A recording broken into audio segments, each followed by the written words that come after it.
عزیز طلبہ، میں doctor Ansar, chairman department of agronomy, Pir Mir Ali Shah arid agriculture university سے آپ سے مخاطب ہوں۔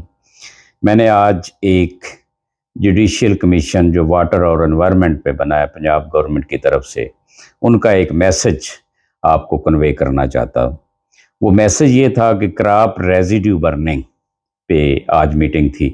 ویسے تو ہمارے بہت سارے ریزیڈیو ہیں جو ہماری کراپس ہوتی ہیں، لیکن ہمیں سب سے زیادہ ایشو جو آ رہا ہے چاول اور گندم کی فصل پہ آ رہا ہے۔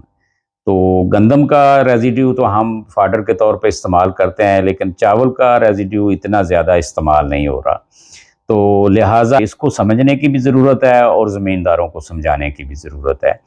تو اگر اس کو آپ دیکھیں کہ یہ زمیندار کرتے کیوں ہیں، مسئلہ کیا ہے، تو مسئلہ یہ ہے کہ زمیندار بیچاروں کو پچھلی جو ان کی فصل ہے چاول، اس کو انہوں نے کاٹنا ہوتا ہے اور اگلی فصل جو ہوتی ہے اس کی بجائی کرنی ہوتی ہے۔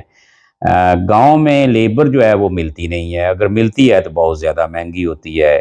آپ کو پتہ ہے کہ شہروں میں زیادہ ویجز ہونے کی وجہ سے لیبر وہاں پہ شفٹ ہو گئی ہے۔ دوسری جتنی کی جتنی یہ میکنائزڈ کمبائن ہارویسٹنگ سے آج کل آپ کو پتہ ہے یہ ساری ہو رہی ہے، تو اس لیے یہ ایک بڑا یہ ویٹ رائس کراپنگ سسٹم میں یہ ایک بہت بڑا ایشو بنا ہوا ہے کراپ ریزیڈیو برنر۔ اور پھر اس سے بہت زیادہ آپ کو پتہ ہے کہ اس سے میتھین اور کاربن ڈائی آکسائڈ اور نائٹرس آکسائڈ گیسز پیدا کر کے تو ریسپریٹری ایشوز ہیومن بینگ میں پیدا کر رہے ہیں، تو لہٰذا اس کے نقصانات سے زمینداروں کو ضرور آگاہ کریں۔ اور دوسری طرف اگر ہم دیکھیں تو یہ اس سے بہت ہم فائدے اٹھا سکتے ہیں، تو وہ یہ ہیں کہ اگر آپ اس کا فاڈر بنائیں، جو میں نے ریکمینڈ کیا ہے وہ یہ 1/3 جو ہے اس کو نیچے چھوڑ دیں، اور جو اوپر والا پورشن دو حصے جو چارہ ہے جس میں لیفز وغیرہ ہوتے ہیں، پروٹین ہوتی ہے، تو اس کو آپ فاڈر کے طور پہ استعمال کریں۔ تو میں سمجھتا ہوں کہ یہ بہت اچھا باقیات کو استعمال کرنے کا ذریعہ ہے۔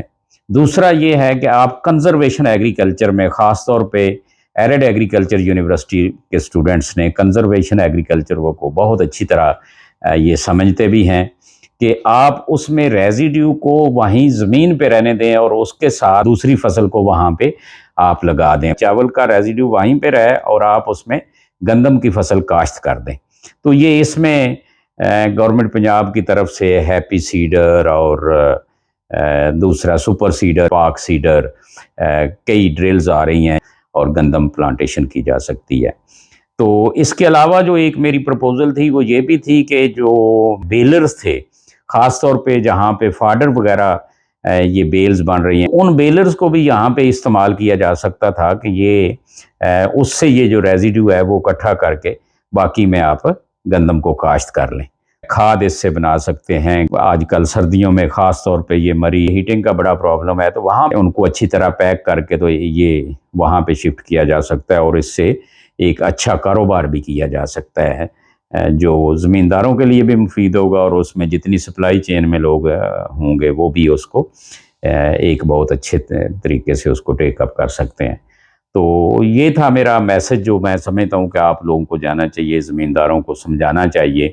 اور اگر زمیندار سمجھتے ہیں کہ پھر بھی وہ آگ لگاتے ہیں تو آپ ان کو بتائیں کہ پنجاب گورنمنٹ اس پہ فائن کرے گی جو کہ تقریباً 2 لاکھ تک ہے۔ دوسرا، اگر وہ فارمر پھر بھی نہیں رکتے تو پھر آپ اس کی کوئی پکچر بنا کے جہاں پہ آگ لگی ہوئی ہے اس کی لوکیشن وغیرہ جو ہے وہ گروپ میں شیئر کرے تاکہ ان کو منع کیا جا سکے، اور ایسے نقصانات سے جو کراپ ریزیڈیو برننگ سے ہو رہے ہیں، جو فصلوں کی باقیات کے جلانے سے ہو رہے ہیں، تو اس سے بچا جا سکے۔ انہی الفاظ کے ساتھ آپ سے اجازت چاہوں گا۔ اللہ حافظ۔